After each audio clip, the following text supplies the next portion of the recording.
The study of real-time cell response to mechanical stimulation is accomplished by first growing cells expressing GFP fusion proteins on glass-bottom dishes for 24 hours. The second step is to coat the AFM tip with biotinylated fibronectin. Then, the functionalized AFM tip is brought into contact with the cell surface to allow a strong focal adhesion to form around the AFM tip, allowing direct manipulation of the actin cytoskeleton through a matrix integrin actin linkage between the fibronectin-coated tip and the cell. The final step is to mechanically stimulate the live cell by controlled upward movement of the AFM tip, such that a vertical force is applied at the point of cell contact without breaking the strong focal adhesion.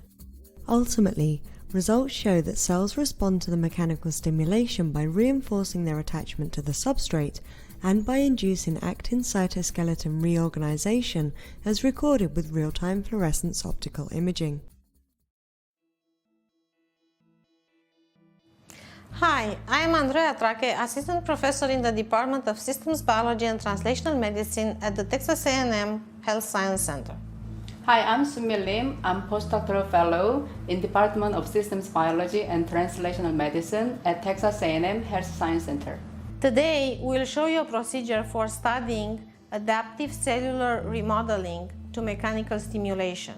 We use this procedure in our laboratory to investigate real-time cytoskeletal remodeling in live vascular smooth muscle cells. So let's get started.